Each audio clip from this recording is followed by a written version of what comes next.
prácticamente dar en el renal. Vamos a terminar con los casos de shock.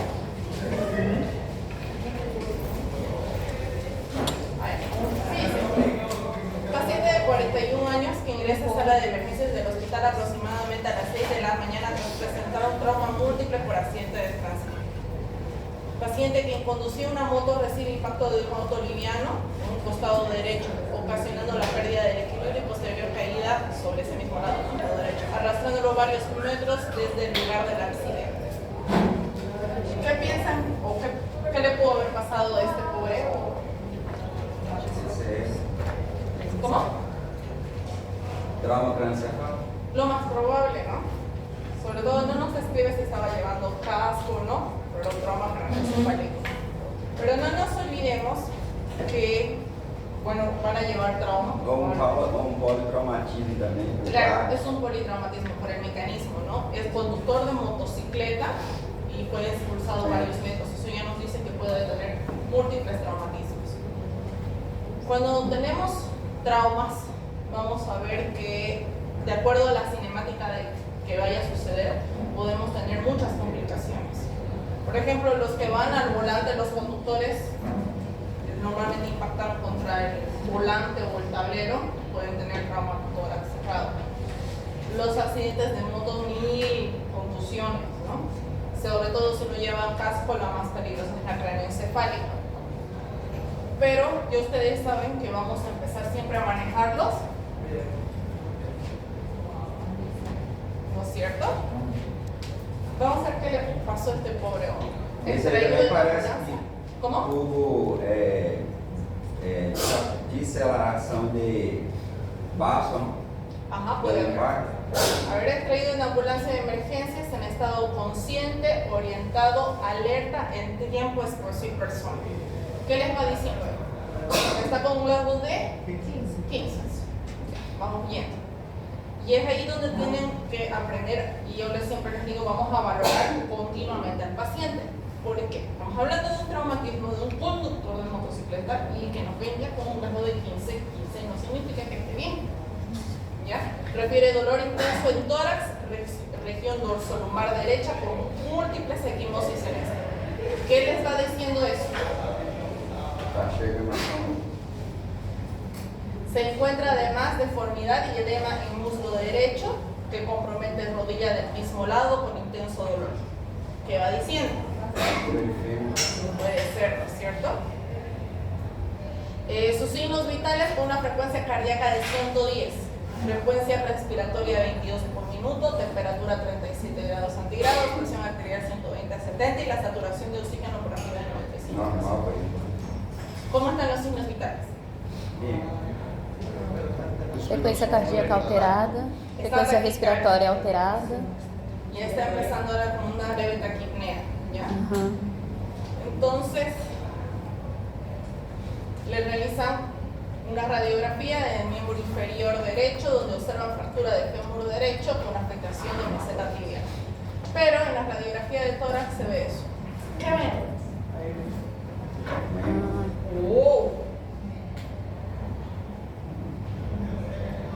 Vamos a repasar rayos X. Tem um hino. ¿Qué ven? Um hino. No hemotórax. Hemotórax. Es líquido. En todo caso podría ser sangre, porque no creo que tenga un derrame pleural, ¿no? Ya. No, es ¿eh? líquido. Ya, ¿cómo van a ver aire? Van a ver más o menos esta densidad solo que sin trama vascular. O sea, se va a ver negro, ¿no es cierto? Radio opaco. Pero cuando ven líquido, lo ven radio lúcido. Entonces, este pulmón no está normal, que hay líquido. Y si me está hablando de que es un accidente de tránsito, yo veo equimosis en este lado, entonces voy a pensar que es un trauma torácico cerrado, porque no me está viendo costillas, no está viendo, ¿no? Trauma torácico cerrado. Si veo esto y es un hemotórax, ¿no es cierto? Y la conducta sería Drenado. Vamos bien.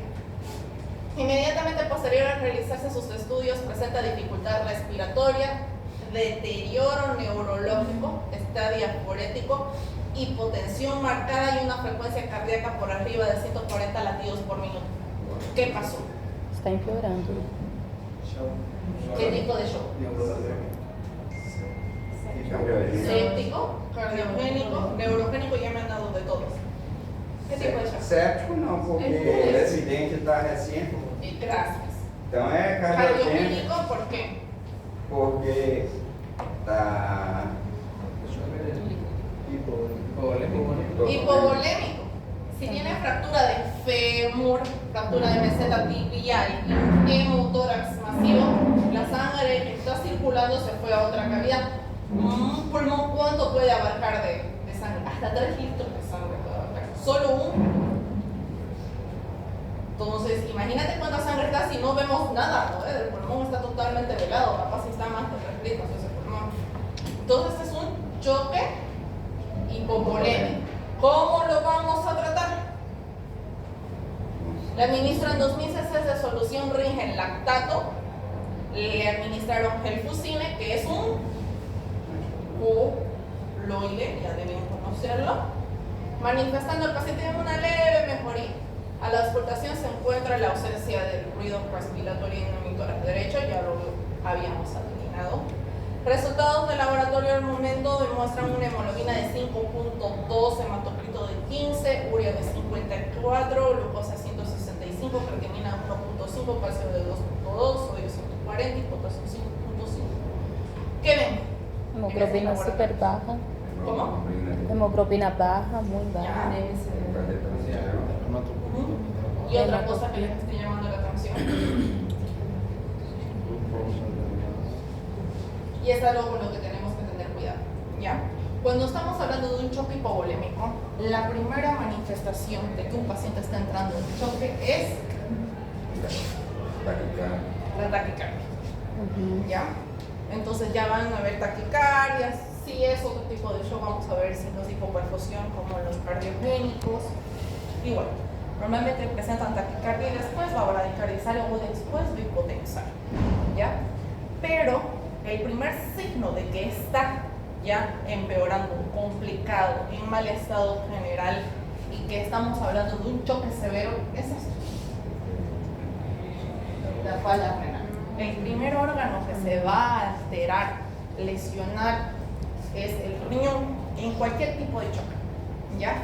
Entonces, si ya estamos teniendo que le administramos líquido, le administramos coloide para querer estabilizarlo, pero el paciente todavía sigue levemente hipotenso, no ha recuperado del todo y tenemos una falla renal alterada, me está diciendo que eso no es suficiente.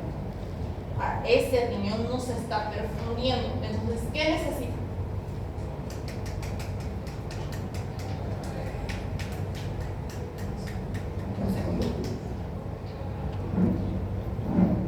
¿Qué necesita este pobre hombre?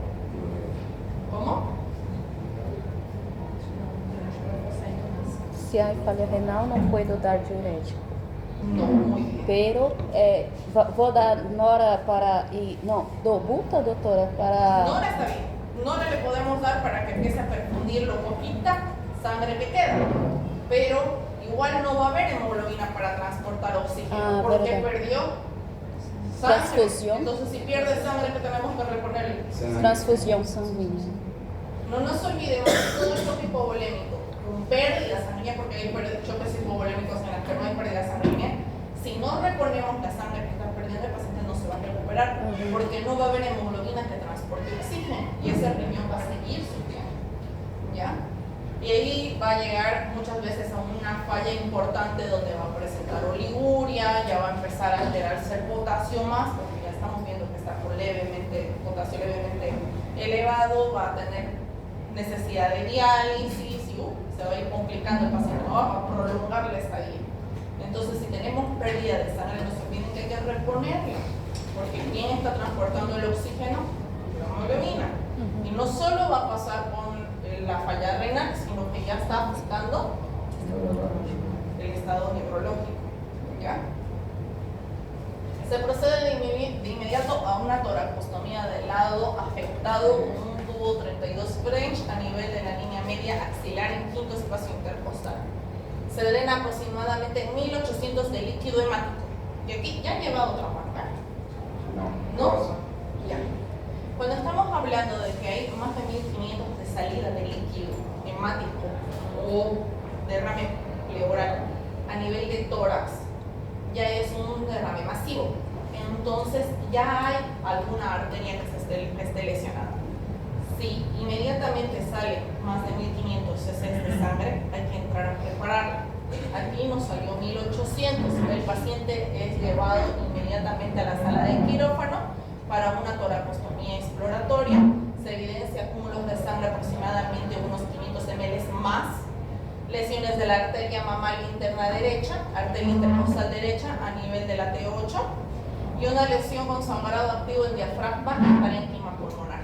Se procede a la ligación de cada uno de los vasos lesionados, se coloca posteriormente Surgicel, que es otro coloide que nos va a ayudar a coagular eso.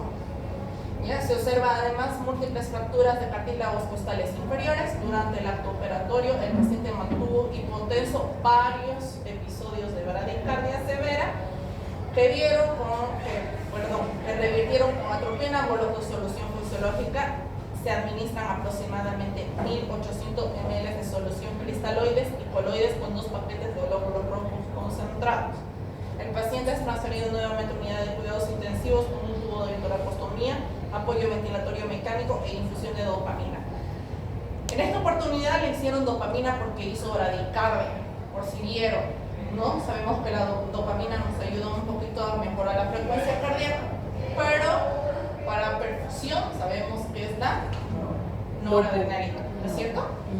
Pero en este caso por la bradicardia fue que le hicieron dopamina, por si acaso para que el paciente presenta mejoría de la presión arterial, se toma nuevamente la placa radiográfica donde podemos observar que ya hay expansión pulmonar, ¿no? Mejora significativamente, sí.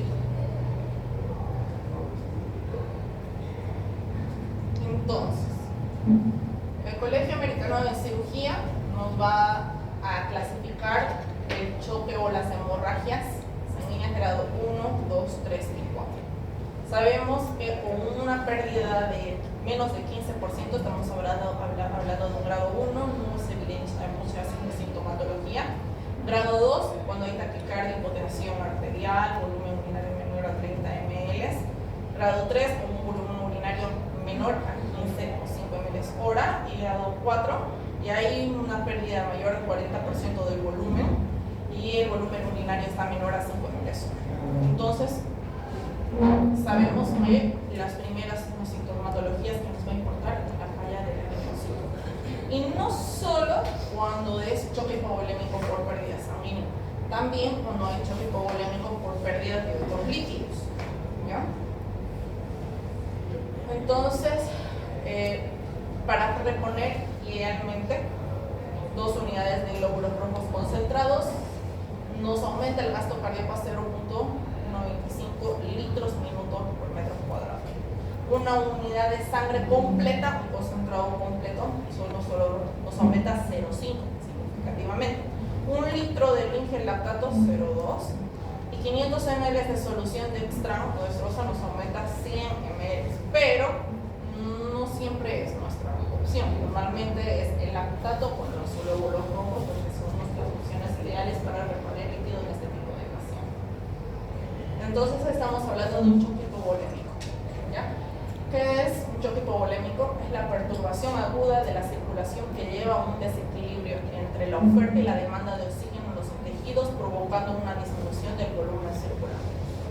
O sea, hay una pérdida del volumen circulante y el cuerpo va a estar demandando más de lo que puede producir. Esto sabemos que no siempre es por pérdida de sangre, sino también por pérdida de cualquier otro líquido. ¿Cómo se? A ver, ejemplos de choque hipovolémico que no sean por pérdida de sangre. Vômitos, diarreia. Vómitos, diarrea.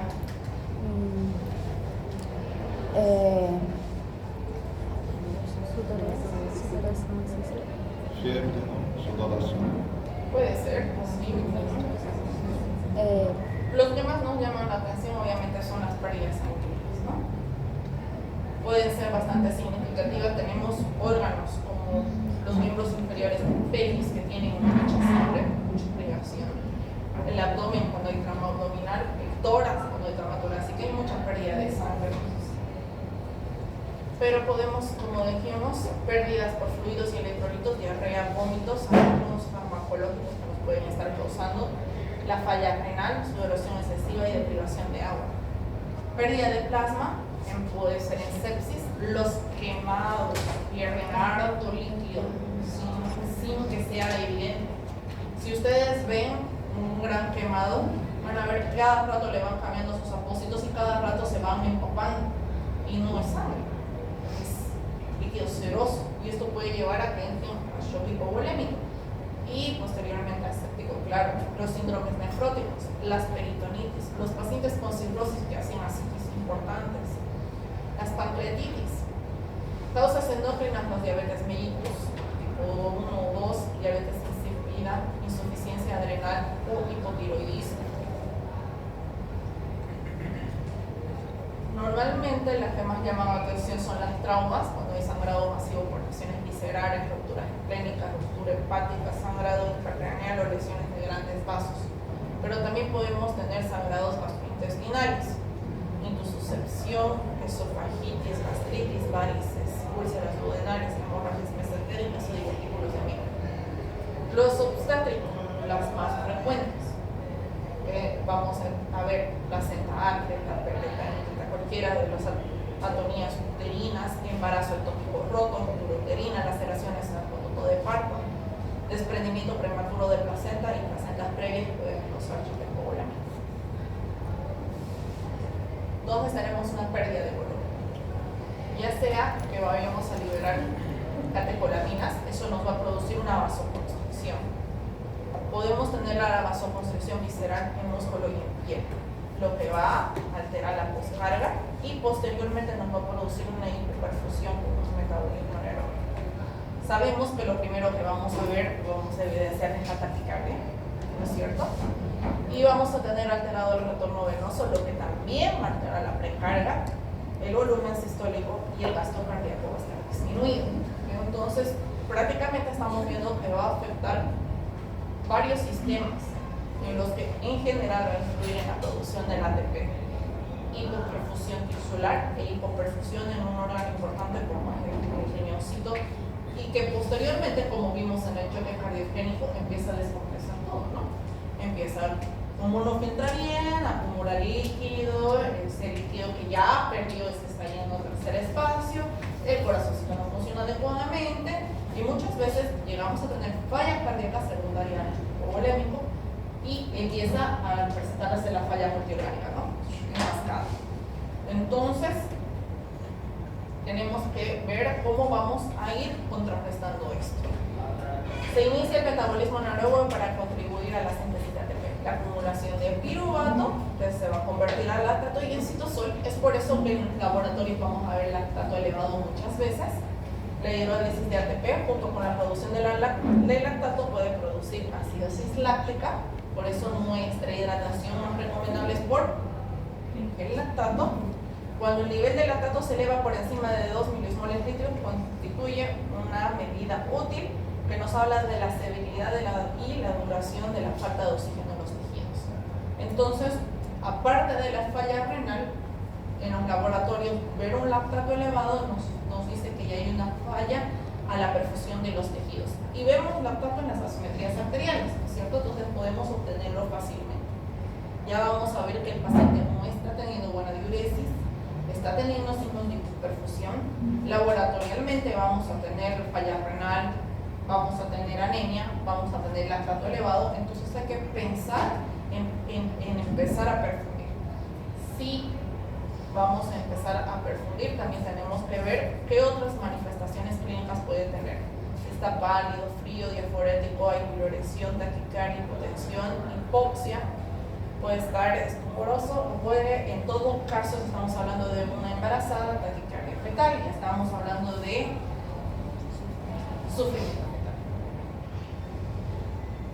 Entonces, si estamos hablando de un choque hipovolémico, si hay una pérdida sanguínea menor a 750 ml, ya la hemos visto esta tablita, ¿se acuerdan? Vamos a tener una pérdida menos del 50%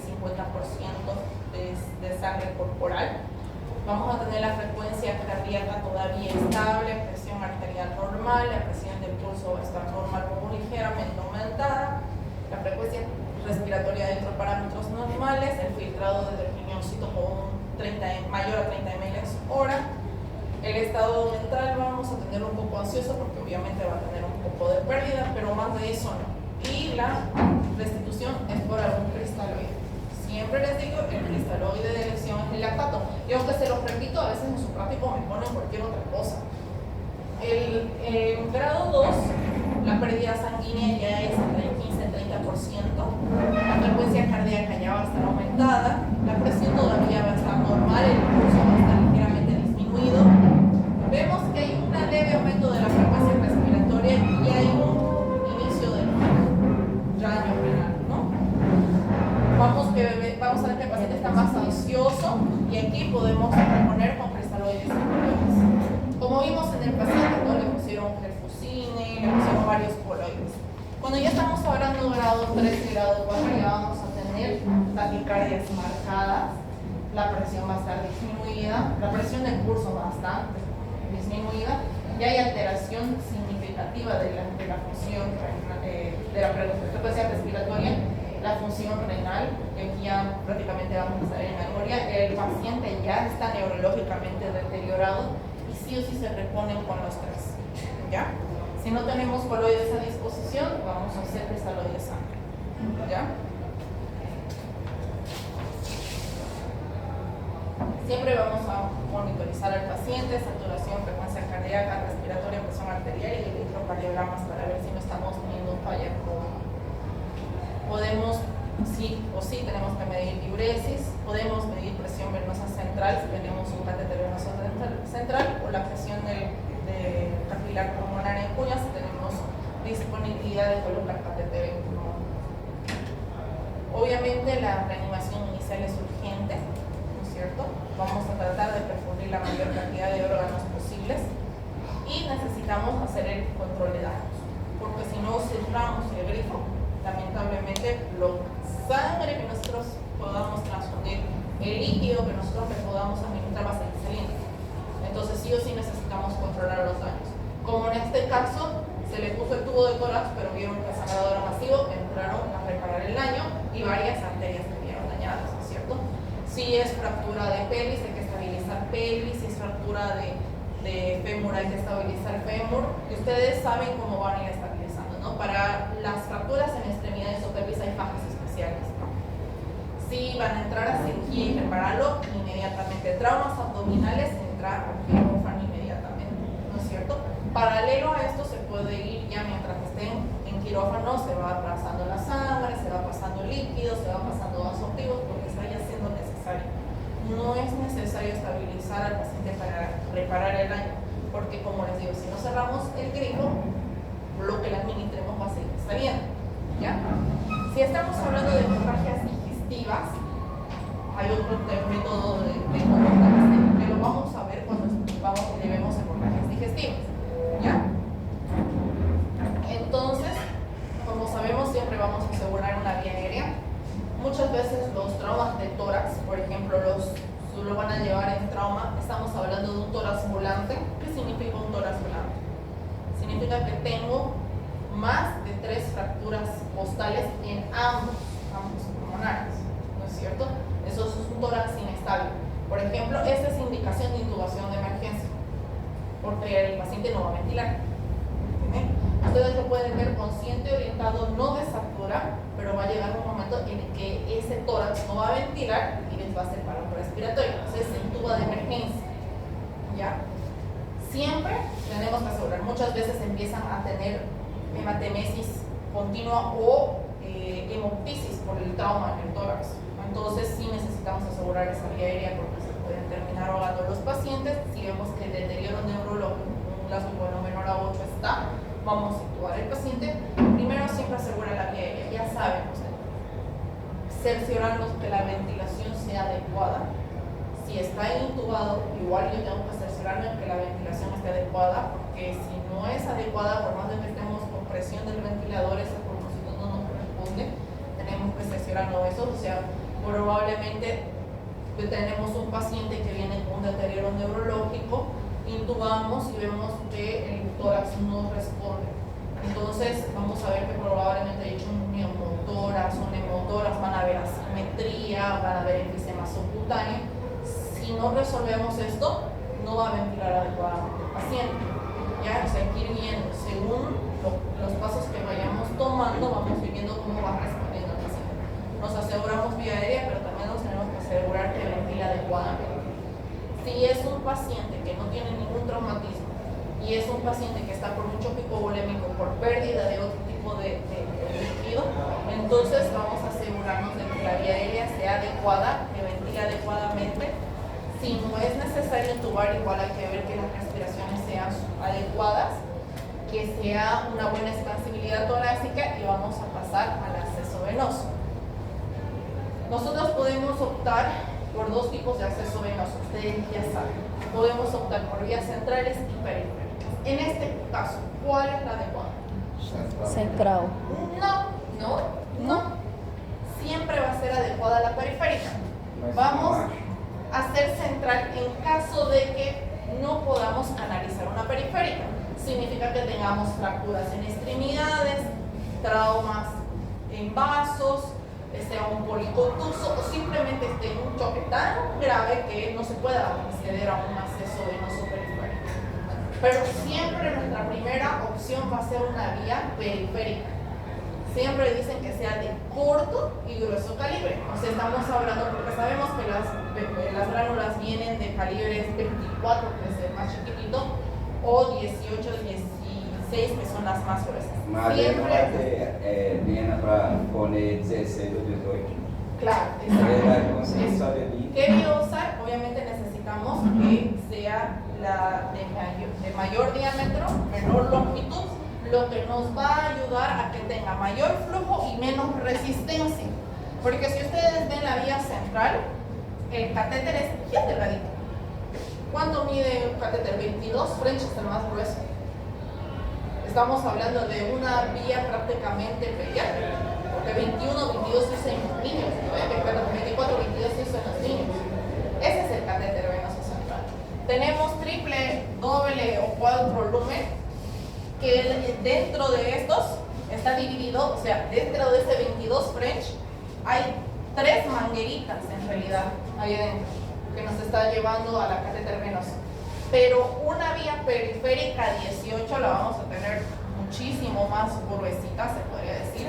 Es corta, no es tan larga como la periférica, como la central, que nos va a venir de 30 centímetros, la vía central. Entonces vamos a tener mayor flujo y menos resistencia. Es gruesita, corta y directo a una vena de grueso calibre. ¿Ya? Eso, si ustedes conectan una solución a chorro en una vía central, van a ver qué va a pasar. Así prácticamente, pero si colocamos a chorro en una vía periférica de grueso calibre, pasa literal a chorro, continuo.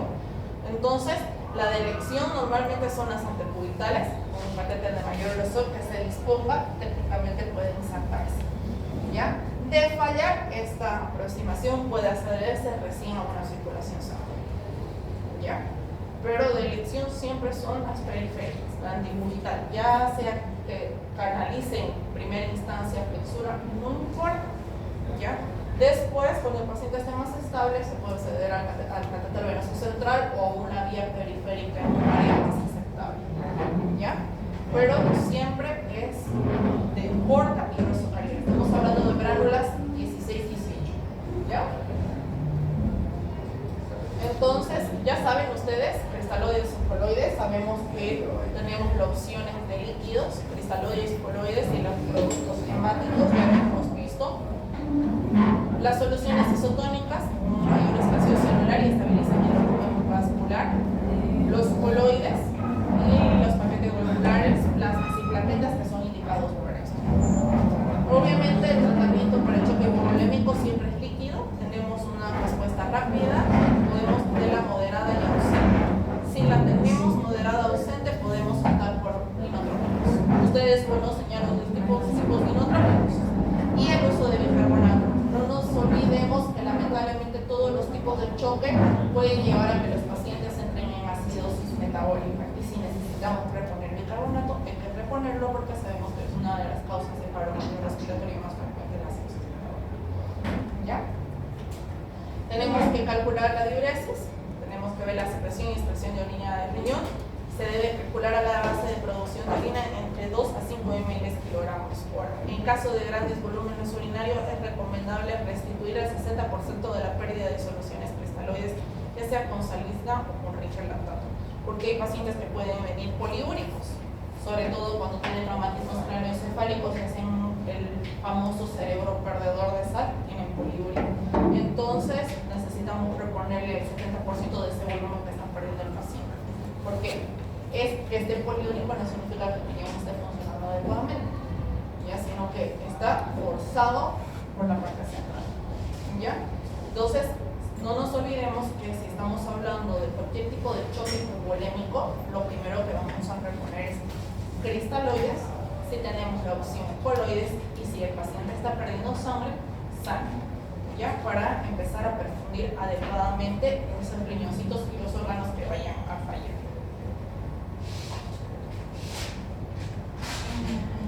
Nos da tiempo para un tema más,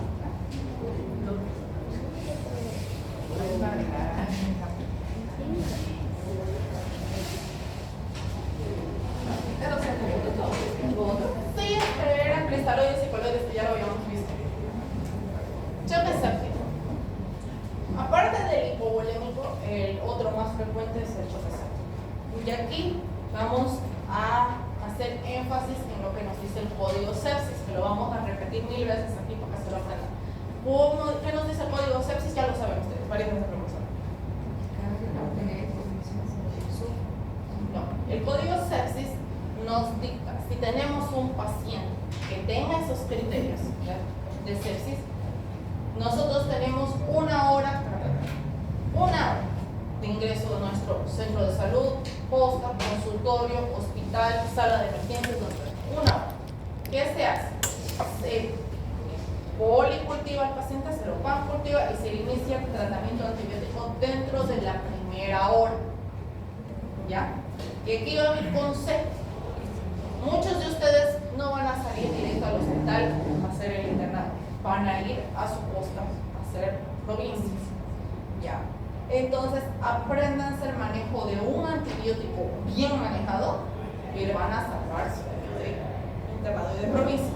Por el hecho de que muchas veces se quieren mandar la parte de iniciar antibióticos, que ahorita vamos a ver cuáles, y no son los adecuados, ¿ya? Entonces, si se aprende el manejo de uno bien, con todos, efectos adversos, contraindicaciones, todo, van a tener una opción de poder ayudar al paciente como para poderlo transferir a un hospital de mayor complejidad, ¿ya? Cuando nosotros atendemos un choque séptico y iniciamos tratamiento antibiótico dentro de la primera hora, le aumentamos un 98% a su sobrevida, ¿ya? Si nos pasamos de esa hora, por cada hora que te pases disminuye 20% su sobrevida. O sea, vamos a perjudicar importantemente al paciente si no sabemos diferenciar o diagnosticar un paciente en sepsis. Y más aún si está en choque séptico, ¿ya? Lamentablemente muchas veces nos llegamos a confundir al principio. ¿Será un choque cardiogénico? ¿Será un choque séptico? ¿Será un choque hipovolémico? Y lamentablemente cuando hablamos de choque séptico, la mayor parte de estos pacientes vienen complicados. ¿Por qué? Porque vienen con larga data de evolución. Porque para que llegue a sepsis, ese foco infeccioso tuvo que estar mucho tiempo en el organismo del paciente. Excepto muchas veces cuando ya los pacientes son inmunocomprometidos, renales crónicos, diabéticos descontrolados, pacientes con alguna patología hemática de base, los pacientes con lupus eritematoso sistémico, inmunocomprometidos, reumatoidea, cardíaco, se complican más rápido con choque séptico. Pero el resto de los pacientes llevan días, semanas a meses de evolución. Por ejemplo, los más frecuentes son los choques sépticos por procesos pulmonares y urinarios, porque son tolerables. Te dicen, voy hace 2 semanas tosiendo y botando flemita. Y cuando vos te ves, ya 2 semanas de un proceso infeccioso sin tratar, ya hay falla renal, compromiso importante respiratorio, el paciente ya está complicado. Igual el foco urinario, ¿no? Los focos abdominales, por el dolor que producen, a veces uno se los atiende un poquito más rápido. Pero hay focos infecciosos que semanas están ahí. El más frecuente, el pie diabético. Que el paciente al tener neuropatía diabética no siente dolor. Y hasta que no está literalmente podrido ese pie, no van al hospital. Y ya esos procesos ya son los que más fácil entran a choque séptico, porque estamos hablando de una diabetes descompensada o un proceso infeccioso importante. ¿Ya? Entonces son un poquito más difíciles de tratar, pero si los diagnosticamos temprano los podemos ayudar a un aumento de sobrevivir importante en los pacientes. Sabemos que cada año más de 31 millones de personas sufren episodios de sepsis. La sepsis es una urgencia médica. Si no se diagnostica o se trata de forma temprana, puede ocasionar daño irreversible a los tejidos, choque séptico, insuficiencia orgánica múltiple y poner en riesgo de vida a la paciente. De estos, unos 6 millones de personas fallecen a causa de la sepsis. Entonces, estamos hablando de sepsis, la disfunción de órganos que pone en peligro la vida causada por una respuesta no regulada del huésped a una infección. Normalmente acompañado de acidosis láctica, oliguria, trastornos de coagulación y alteraciones del estado de conciencia. ¿Ya? Y estamos hablando de choque séptico cuando hay sepsis más necesidad de vasopresiones. ¿Ya? Esto puede ser luego a una adecuada resucitación por fluidos y esto aumenta un 40% la mortalidad del paciente. Obviamente, cuando estamos hablando de una inadecuada respuesta del huésped a un foco infeccioso, estamos hablando que esto no nos ayuda. La cascada de inflamación, no hemos visto respuesta. El paciente no responde adecuadamente al estímulo infeccioso. O sea, en primera instancia vamos a ver que vamos a poner los polisacáridos, microorganismos, sus toxinas, y van a haber macrófagos y células endoteliales que van a responder a ese proceso infeccioso. Si el paciente responde adecuadamente, los macrófagos pueden revertir el proceso infeccioso. No hay problema. Pero si no responde adecuadamente, va a haber una respuesta celular, donde va a haber liberación de leuquinas, se activa el complemento, hay vasodilatación en circulación general y por eso produce hipotensión, ¿no es cierto? El paciente empieza a hipotenar. También hay vasoconstricción a nivel de la microcirculación endoteliar y lo que esta vasoconstricción en la microcirculación significa que me está causando daño en ¿dónde? Si estamos hablando de angiotensina 2. ¿Dónde? Su riñón ya no está. Si hay vasodilatación general, la presión baja y el riñón produce vasoconstricción, esa está fallando, ¿cierto? Ya estamos entrando a una falla del riñón. O sea, el riñón está empezando a trabajar más de lo que puede. Va a producir tromboxanos, factores de activación plaquetaria. Y ahí vamos a ver, como dijimos, acidosis láctica, oliguria, o sea, no está respondiendo el riñoncito, trastornos de la coagulación, o sea, no va a coagular bien el paciente, y alteración del estado mental. Entonces, si vemos que hay trastornos en los factores de activación plaquetaria, el paciente no va a coagular bien. Y esto significa que ¿qué órgano no está funcionando adecuadamente? Bien, muy bien. Ya hay inflamación a nivel vascular, lesión endotelial, activación de la coagulación, consumo de proteína C, es por eso que se eleva, ¿no es cierto? Vasodilatación, hipovolemia y depresión miocárdica. Vamos a ver que la inflamación está incontrolada, va a haber coagulopatías, apoptosis, muertes celulares y esto va a alterar la producción de energía. Por tanto, el paciente va a entrar en choque, falla multiorgánica y en peor de los casos. Entonces, nosotros, si lo diagnosticamos tempranamente, podemos empezar a trabajarlo. ¿Y cómo vamos a hacer eso? Vamos a activar el código sepsis. Ya, para activar el código sepsis dijimos pancultivo al ingreso del paciente e inicio de antibiótico de amplio espectro. Para eso yo necesito saber qué le está pasando a mi paciente. Va a venir con una historia. Te va a venir con tos, te va a venir con dolor abdominal, hay algo abdominal. Vamos a ver, te va a decir disuria, poliactiva, tenesmo, urinario. O tal vez los familiares te vengan y te digan, porque ya este paciente no va a hablar, tiene deterioro neurológico, ustedes van a revisar y va a haber rigidez de nuca, y estamos hablando de algo del sistema nervioso central. Probablemente nos venga que estuvo con algún proceso infeccioso previo, dengue, zika, chikungunya, y posteriormente se vaya complicando, o ya venga con ese diagnóstico. Entonces nosotros necesitamos descartar, porque ahorita tenemos mucho influenza, procesos respiratorios, ¿ya? Obviamente estos procesos virales no necesitan iniciar antibiótico, pero no nos olvidemos que igual se pancultivan, porque pueden estar con una sobreinfección y por algo estamos dando antihistamínico, ¿ya? Entonces estos igual se pancultivan. Si mi paciente viene con un proceso infeccioso respiratorio, yo voy a pedir cultivo de secreción bronquial, hisopado nasofaringeo, hemocultivo, y por si acaso vamos a pedir un urocultivo más. Se pancultiva el paciente y se inicia antibiótico inmediatamente, se tomen todas estas muestras, ¿ya? Si viene con foco urinario, voy a pedir su urocultivo, hemocultivo. Puede venir que vengan con los pacientes que vienen con sepsis de foco endovascular por renales crónicos que dializan, que es muy frecuente.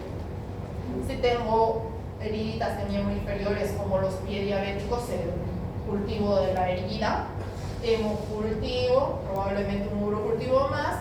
Ya, si tengo deterioro neurológico, voy a hacer una punción lumbar, lamentablemente, se lleva a cultivo, se hace hemocultivo, y bueno, si vemos que ya esto puede estar produciendo algún foco infeccioso más, se toma cultivo de secreción bronquial o cultivos nasofaringeos.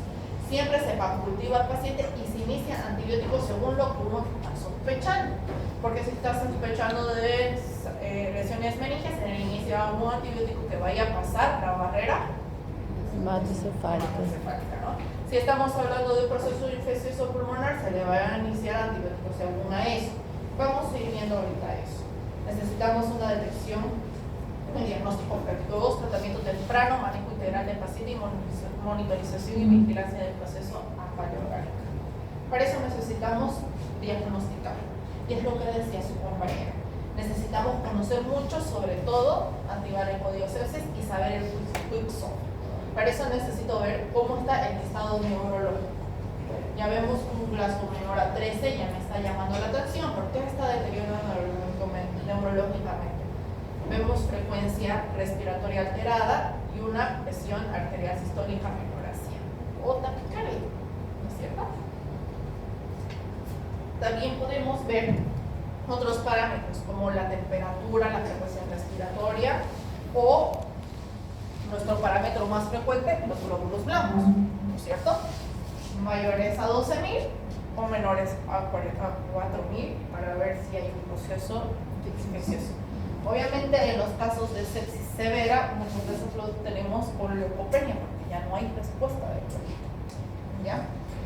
Entonces vamos a ver si hay disfunción orgánica. Para eso tenemos la escala de SOFA ya más exhaustiva, donde vamos a ver el estado neurológico, la PAFI, vamos a ver si está con vasopresores, la función renal, la función hepática y la función de las plaquetas, ¿ya?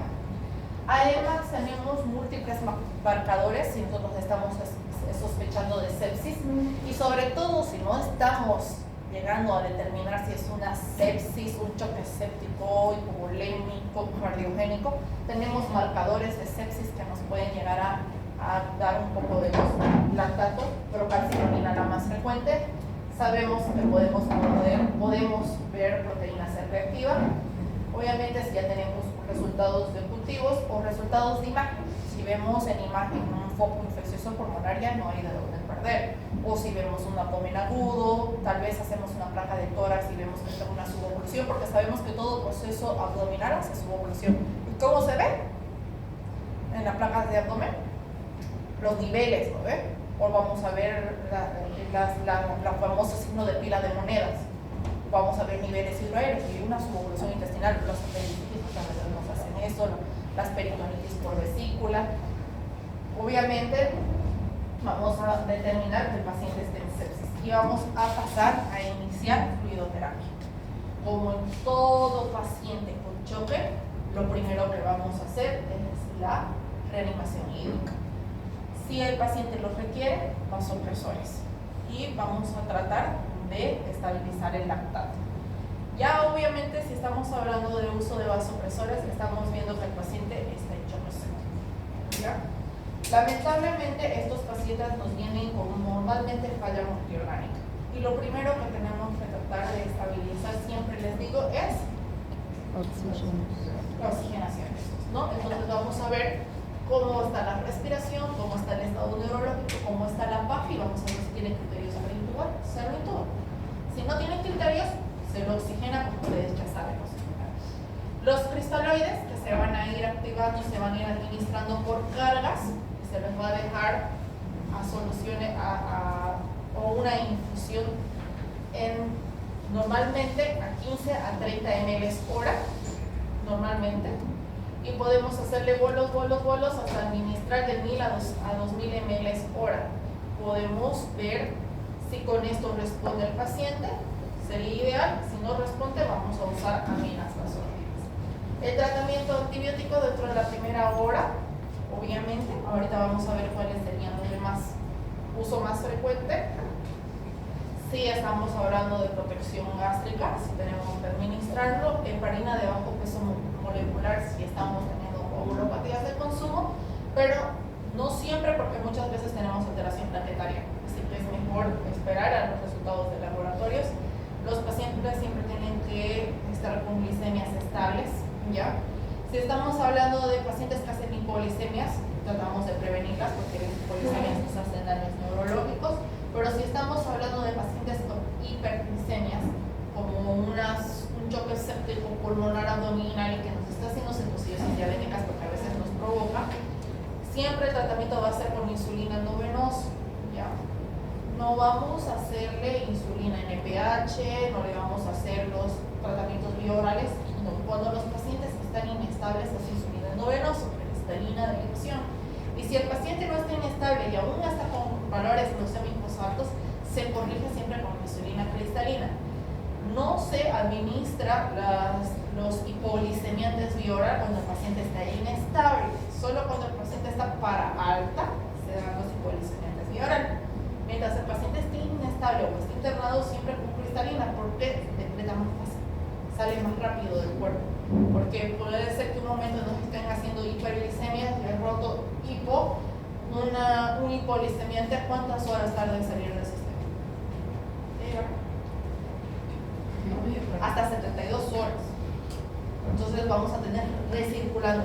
Y no nos olvidemos que nos hacen falla renal. Y si ahí está el paciente está en falla renal, va a seguir circulando ese hipoglicemiante en el cuerpo del paciente y va a seguir haciendo hipoglicemias. Cambio la cristalina, ¿cuánto tarda en salir del cuerpo? La insulina cristalina hace acción a los máximo 15 minutos y tarda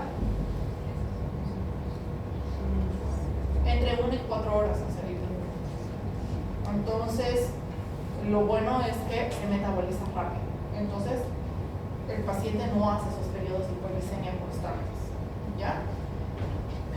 Los controles del calcio si es necesario y no nos olvidemos de la acidosis metabólica.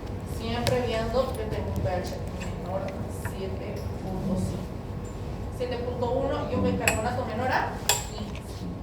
Si estamos hablando del uso de drogas vasoactivas, siempre va a ser de elección noradrenalina. Podemos asociarla con vasopresina o podemos hacer vasopresina sola, sí, pero siempre de elección noradrenalina, ¿ya? Si vemos que el paciente está entrando con falla cardíaca, porque sabemos que muchas veces los choques cardiogénicos son secundarios a los sépticos, se le asocia a dobutamina, ya sabes. Si necesitamos transfundir hematías, lo vamos a transfundir, sobre todo si es una sepsis de foco abdominal o parte cutánea que los necesiten entrar a amputar, necesiten entrar a operar, se necesita reponer porque los pacientes van a estar sometidos a cirugía Y de misma forma, si vemos que el paciente está teniendo un sangrado secundario de la plaquetopenia, epistasis, gingivorragia, o las mujeres están con aumento de sangrado transvaginal, o los pacientes van a estar sometidos a cirugía, hay que reponer plaquetas. Si los pacientes entran en coagulación intravascular diseminada, hay que reponer plasma fresco congelado. Y la controversia. Hidrocortisona. ¿Qué pasa? Muchas veces los pacientes en choque séptico, por más de que uno les administre drogas vasoactivas, por más de que uno reponga la cantidad de volumen, reponga la sangre, no responden. Si aún así los pacientes no responden, nosotros tenemos un as bajo la mano y es administrarles corticoides. Si no hay respuesta, en dosis altas de noradrenalina podemos administrar hidrocortisona, es un mineralocorticoide. ¿Qué va a hacer la hidrocortisona? ¿Dónde va a actuar la hidrocortisona? En este caso, suprarrenal, en la glándula suprarrenal. Entonces, ¿qué va a estimular?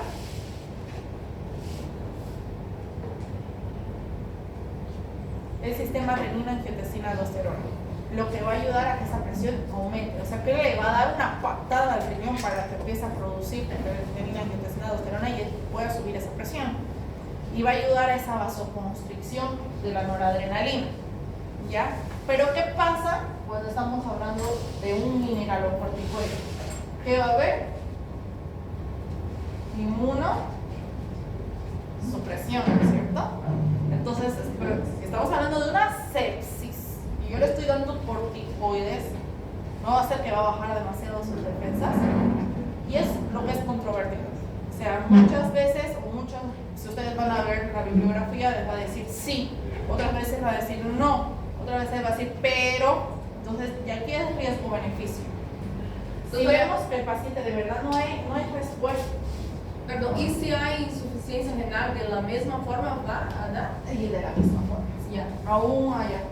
Si no hay respuesta a nada, nosotros le transfundimos sangre, le administramos hartos líquidos, le pusimos noradrenalina a su dosis tope, le aumentamos la dobutamina y no hay respuesta, vamos a usar los mineralocorticoides, ¿ya? Y se hacen en dosis relativamente baja, ¿ya? Pero si nosotros tenemos respuesta, perfecto, no hay para qué inmunosuprimir al paciente, ¿ya? Y bueno, siempre vamos a hacer control del foco, ¿no? Con un diagnóstico microbiológico precoz vamos a ver control de foco, ¿ya? Entonces vamos a ver los antibióticos ideales según el tipo de foco que nos estemos presentando. Si estamos hablando del sistema respiratorio, una neumonía adquirida en la comunidad, nuestro antibiótico de elección normalmente es ceftriaxona, ¿ya? Y aquí les voy a poner ceftriaxona.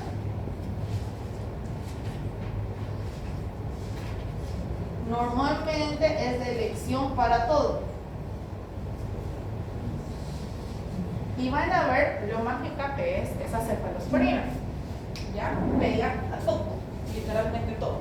¿Ya? Por eso les digo, apréndanse una bien, que pegue a todo, con todos sus efectos adversos, y no vamos a fallar en este 3 meses de prolicia que les vaya a tocar. Pero también lo bueno de la cefalosporina es que no se necesita corregir la dosis según función renal. El resto de los antibióticos se corrige dosis según función renal, según el filtrado glomerular, que ya no debe saber sacar. Entonces, según eso, pero las cefalosporinas no, porque no afectan o no se metabolizan en riñoncito, sino en hígado. Pero tampoco producen falla hepática, así que son bastante nobles. Lo malo es que muchas veces hacen alergia a los pacientes.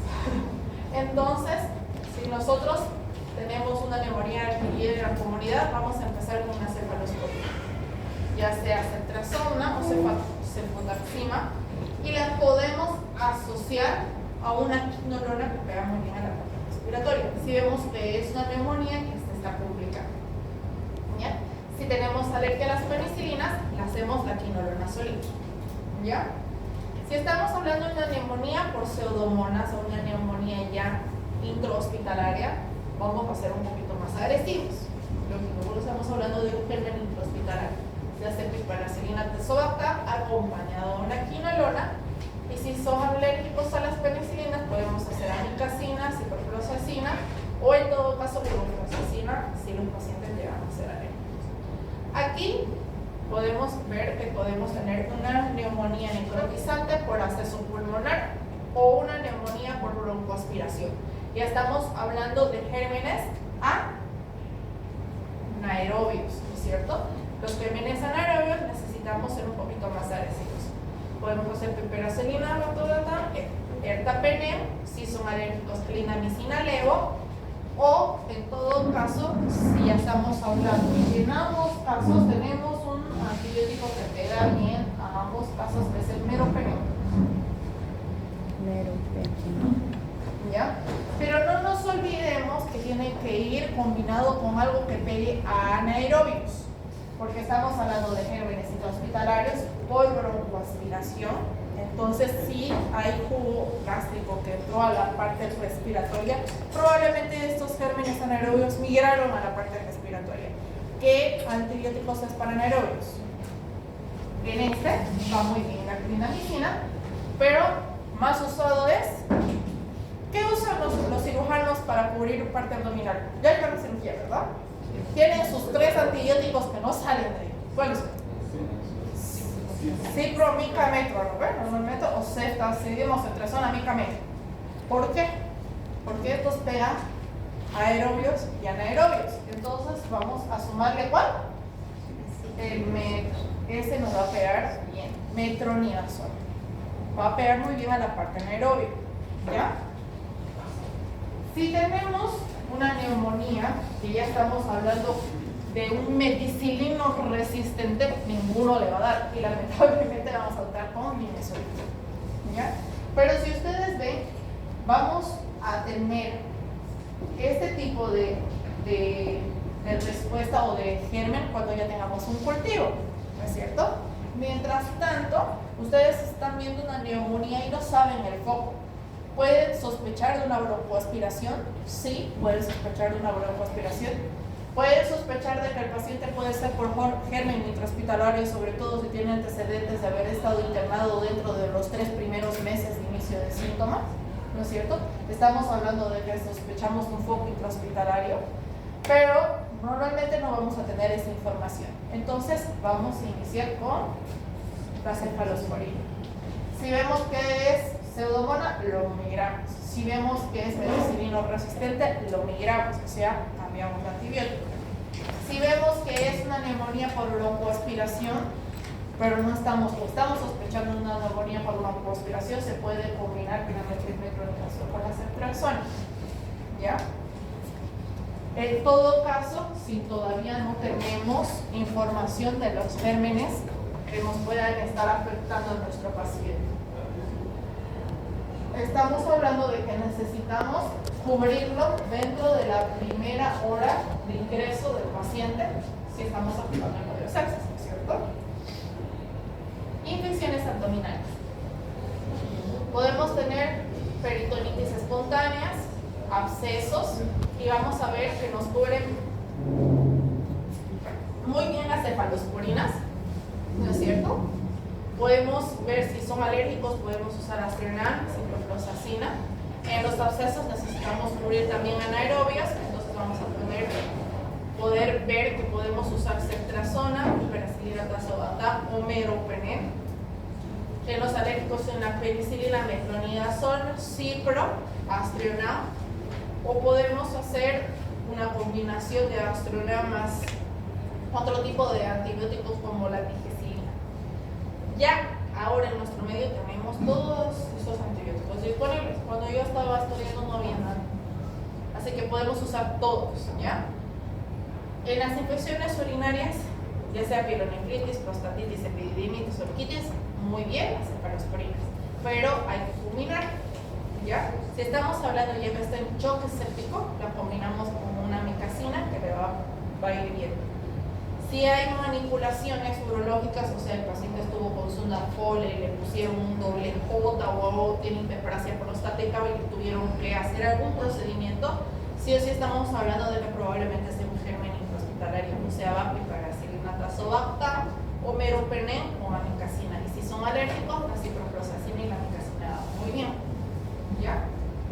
Si estamos hablando de focos meningios en pacientes no inmunodeprimidos, cefalosporinas en dosis meningias, podemos combinarlo la vancomicina con dosis meningias o con una ampicilina. Si estamos hablando de inmunodeprimidos, se va directo al meropenem y estamos hablando ya de vancomicina. Haciendo énfasis en que estamos viendo antibióticos de cuarta generación solo cuando el paciente está complicado.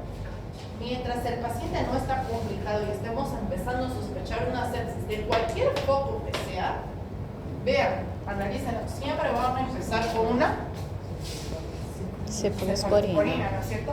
¿Por qué? Porque no la van a quemar. No van a quemar antibióticos de cuarta generación. No va a buscar resistencia.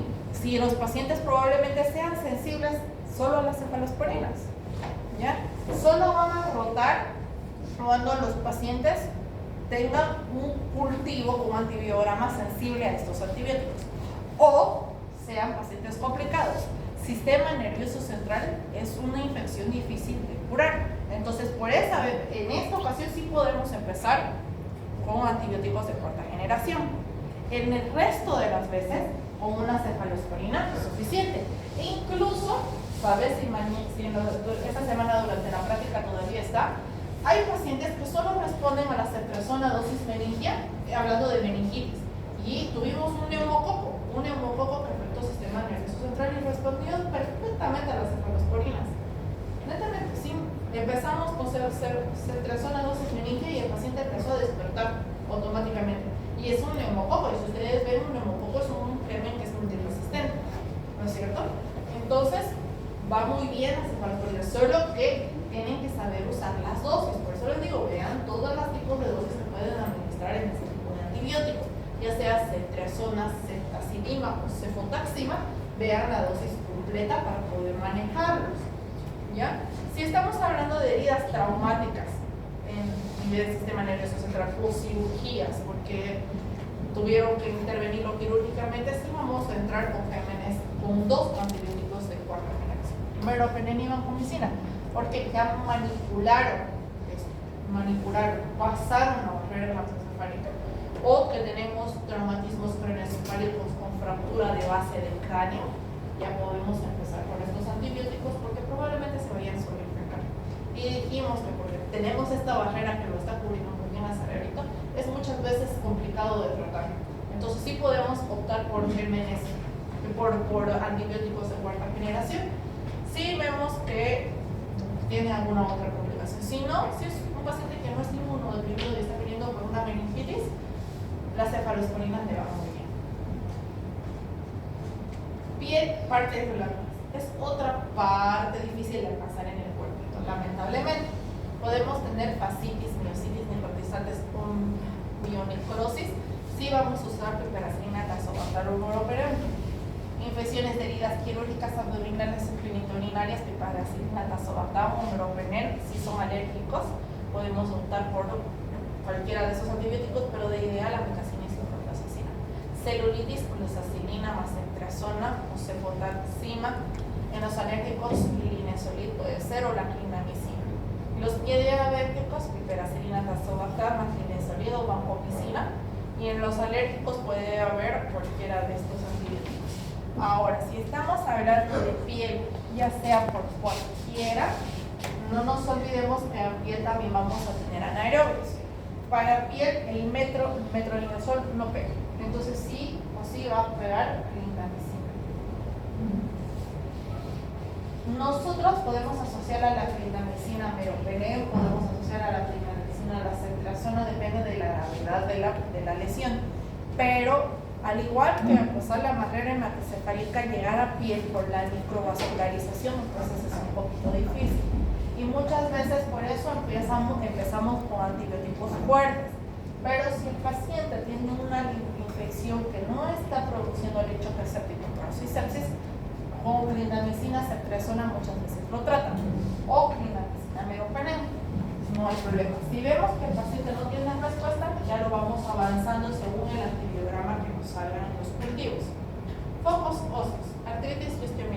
La clozacilina más ceftriaxona o cefotaxima da muy bien. Y vean, las cefalosporina están en todo, es increíble. Enfermedades pélvicas inflamatorias, cefotaxima, doxacilina. Si hay alérgica, vamos a hacerle la artigecilina en dosis mínimas o amicacinas.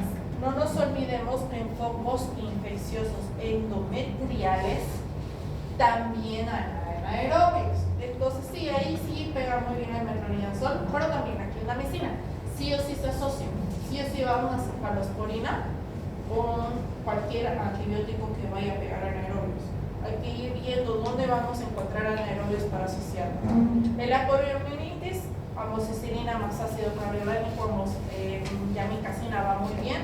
Si son alérgicos a las penicilinas, la clindamicina y la amicacina pegan muy bien porque son para gérmenes anaerobios. Endocarditis, otro proceso infeccioso complicado. Meningitis, piel y endocarditis son procesos infecciosos complicados. En las endocarditis nosotros las podemos tener por infecciones de válvulas nativas, significa que no intervinieron quirúrgicamente al paciente, o sea que no tiene ninguna prótesis. Sobre válvula nativa subaguda o crónica, usuarios de drogas con vías parenterales o los pacientes que se infectan los catéteres por diálisis, o los pacientes que tienen alguna válvula protésica o infección de marcapasos. ¿Ya? Si estamos hablando de las válvulas nativas, la ampicilina, clozacilina, gentamicina, pegan muy bien, pero en las últimas guías siempre nos piden que hagamos esto, la vancomicina, porque infección endocárdica es infección que esa infección va a empezar a diseminar, ¿no?, por todo lado, y dos, necesitamos evitar que esta infección se vuelva un choque cardíaco. Entonces se ataca fuerte y rápido. ¿Ya? Si nosotros tenemos un foco infeccioso, estamos sospechando, es una sepsis, pero no estamos hallando un foco adecuado, o sea, no tenemos claro un foco infeccioso, no nos olvidemos que tenemos una hora de inicio del tratamiento. ¿Ya? Entonces no nos arriesguemos. Si tenemos un foco que es extrahospitalario, pero no sabemos si será pulmonar, abdominal, genitourinario, estamos en encrucijada, lo estamos mandando a hacer varios estudios, pero vemos que nos vamos a demorar. Repito, tenemos una hora para inicio del antibiótico, entonces vamos a hacer agresivos. ¿Ya? Podemos iniciar con antibióticos de amplio espectro. Si tenemos intrahospitalarios, más aún, ¿no es cierto?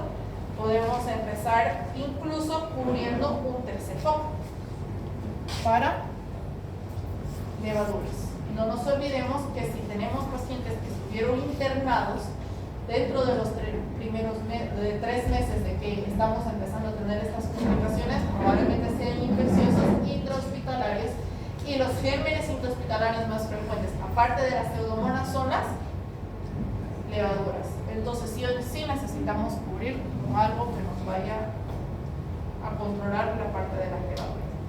Si tenemos confirmación, ya se hace otro tipo de antifúngico como las anfotericinas, pero si estamos sospechando, se hace de prevención. ¿Ya? No nos olvidemos de que necesitamos descubrir el foco para hacerle un antibiótico seguro, adecuado para ese foco. Si no, podemos optar de modo por los antibióticos de amplio espectro, siendo riesgo-beneficio, ¿no? Los vamos a quemar, pero también podemos salvarle la vida al paciente. ¿Ya?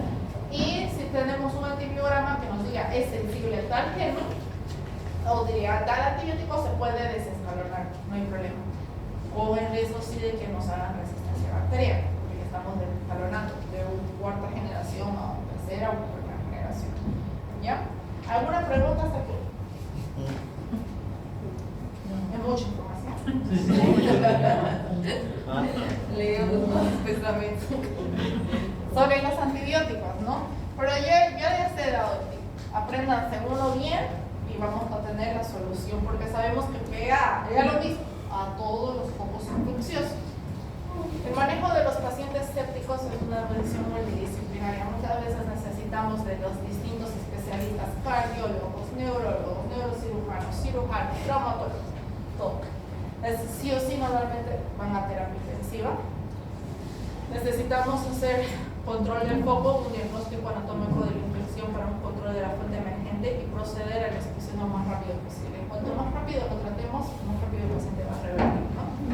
Necesitamos mantener presiones arteriales medias adecuadas, tener un lactato estable, una saturación venosa central de oxígeno estable, un buen rango diurético y una buena presión venosa central. Estos son nuestros objetivos a lograr dentro de las 6 primeras horas de ingreso del paciente. Si nosotros logramos estabilizar todo esto, probablemente tenemos un paciente que tenga un buen progreso. Lamentablemente, cuando estamos hablando de sepsis, es muy difícil lograrlo, porque como les digo, son semanas, meses de evolución que está teniendo, pies diabéticos, cuadros abdominales, muchas veces hasta los procesos neumónicos ya vienen con falla multiorgánica por el hecho de que son varios días, varias semanas que están en proceso de infección. Entonces, pero tratemos de lograr estos objetivos. Y si ustedes ven, nosotros para lograr estos objetivos son 3 pasos sencillos. Oxigenar al paciente, darle líquidos y su antibiótico. No hay más. Con el líquido vamos a producir buena presión venosa central, ¿no es cierto? Buena presión arterial, probablemente revirtamos el lactato, ¿ya? Con la oxigenación vamos a mantener buenas saturaciones de oxígeno y con el antibiótico vamos a empezar a revertir el proceso infeccioso y se va a ir estabilizando el paciente. Si hay un buen control del foco infeccioso, sí o sí el paciente van a ver que a los 2 días ya va a tener una mejoría del cuadro, porque tenemos que impregnarlo todavía. El antibiótico tarda de 24 a 48 horas de todavía impregnarse en el cuerpo del paciente, ¿no es cierto? Pero, como yo siempre les digo, si no retiramos el foco que está causando, esto va a seguir el proceso. Entonces, si es una neumonía, un foco urinario o algo así, cuando el antibiótico revierte. Pero si hay que resolverlo quirúrgicamente, hay que resolverlo lo más pronto posible. Normalmente dentro de las primeras 6 horas de ya diagnosticar un foco. O sea, si es un pie diabético, lamentablemente entra. Si es un abdomen agudo, hay que entrar a operar. Si es una lesión cerebral, hay que entrar a resolverla, ¿no? Si tenemos algún foco neumónico que se está descompensado en derrame cerebral, hay que entrar, como lo vieron muchas veces en la práctica. Hay que entrar a resolverlo, quitar el foco que esté descompensado más el antibiótico y el paciente va a ir revirtiendo.